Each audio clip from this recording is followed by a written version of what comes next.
Hello, BookTube. I have a mail haul for you, but it's going to be tough for the books and the box to top the very first thing, which isn't a book at all. My very first subscription copy of the Vineyard Gazette. An old, floppy, broadsheet newspaper from Martha's Vineyard, where I have recently started reviewing books. I haven't held a copy of the Vineyard Gazette in years, and I used to, when you're on the island, it's the only thing you read. It used to be literally the only thing you could read before there were subscriptions to, before major newspapers would go there except by the ferry, whenever it happened to get packets over. Certainly didn't have airmail delivery and stuff like that. But I got a subscription once I started reviewing, and now wondering if I get the extra treat of being in the Vineyard Living section, which also has, I don't know if Caleb can see this, the Vineyard Gardener. What a thrill it would be if I had a book review in this first issue that I get. Oh, no, I don't. Okay, well, it doesn't matter because the Vineyard Gazette is still a treat. I'm going to read all of the island news. Who's doing what, all the local selectmen, all that sort of thing. What an absolute treat. But we do have books, so I thought we'd go on to them. Starting with this little one here. This is by Bei Sua, and it's called North Station. It won't be my North Station, I'm sure.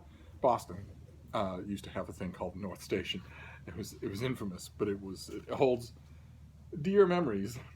Let's see here. A writer struggles to come to terms with the death of her beloved mentor. The staging of an experimental play goes awry. Time freezes for two lovers on a platform, waiting for the train that will take one of them away. A woman living in a foreign country discovers she has been issued the wrong ID. Emotionally haunting and intellectually stimulating, the 7 stories in North Station represent the range and power of Bei Sua, I guess. Distinctive voice and style, which delights in digressions, multiple storylines, and sudden ruptures in societal norms. Heavily influenced by the German authors she's read and translated, her stories combine elements of Korean, there we go, a Korean and European storytelling in a way that's mesmerizing. North Station. How I would have plotzed if it had been about my old North Station where I've spent so much time. I don't think it's called that anymore. I think it has some sort of obnoxious corporate name now. So this is short stories that comes out in October. Let's see here. What's the next one? This thing here. The box is fairly big, so who knows what that will be. This could be a finished copy of something. What is this? Oh, okay. Interesting.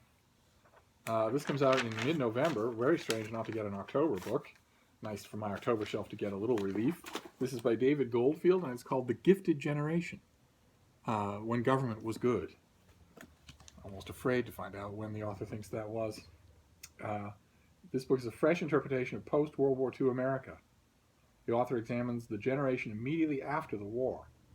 He argues that the federal government was an instrument of great economic, social, and environmental progress of the era.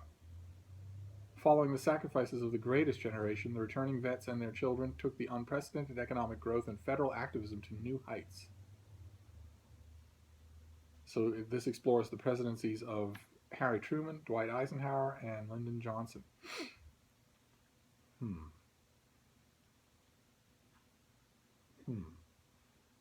Truman, Eisenhower, and Johnson. So somebody missing from that lineup? Is there a particular reason why that somebody would be missing? That's rather odd. There must be a point to it. But great. It's big American history from Bloomsbury. I'm on board for that. I'm going on to the next one here. What is this? Oh, great. Oh, fantastic. This is Matt Taibbi. Some of you may know his name. He's fantastic. He's a fantastic prose stylist. This is called I Can't Breathe, A Killing on Bay Street. And those of you who follow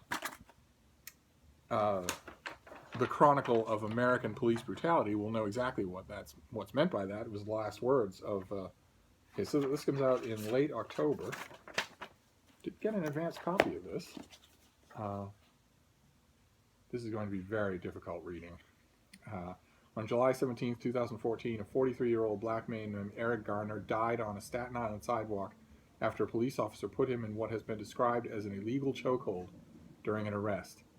The final moments of Garner's life were captured on video and seen by millions. His agonized last words, "I can't breathe," became a rallying cry for the nascent Black Lives Matter movement. A grand jury ultimately declined to indict the officer who wrestled Garner to the pavement. Matt Taibbi's deeply reported retelling of these events liberates Eric Garner from the abstractions of newspaper accounts and lets us see the man in full. Now, this is going to be tough to read. You can see it yourself. Since this is the 21st century, you can simply see it yourself. Just type Eric Garner into YouTube, and you will watch a cop kill someone.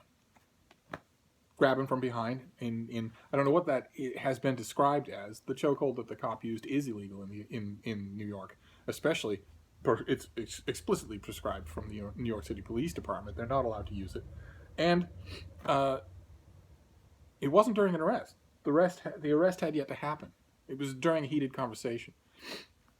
It was just an execution, and the police officer suffered no penalty whatsoever. And the video of him crushing someone's trachea is on camera. This is not going to be easy to read, not at all. Let's move on. I will read it because Matt Taibbi is so good. I don't know that this is the book that will do it, but sooner or later, maybe the next book or the one after that, he's going to write a book that is just an American classic. I guarantee it. So what is this one? Oh no, this is some volume of poetry. This is The Rain in Portugal by Billy Collins. Kind of a nice cover and a nice finished copy with the French flaps and the deckled edges.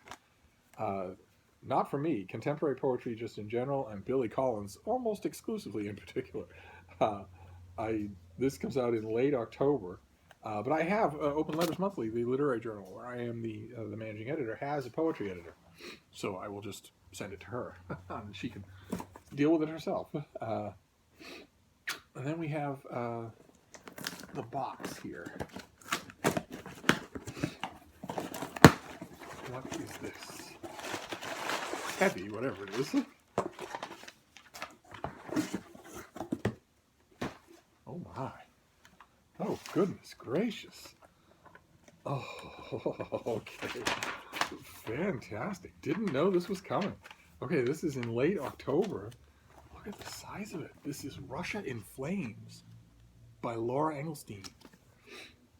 War, Revolution, Civil War, 1914-1921. Wow, the bumper crop of Russian books just doesn't end. It's just nonstop. That's fantastic. Look at that. Russia in Flames. Another October book and another big one. But I'll get on this right away. Wow. Okay. All right. Talk about it. That was quite a shift, wasn't it? So we've got Russia in Flames. I Can't Breathe by Matt Taibbi, an important book, difficult to read. The Gifted Generation, a new volume of poetry by Billy Collins, and a collection of short stories called North Station. That is our pre-dawn book haul. I'll wrap it up here, and I'll see you soon. Thank you, BookTube.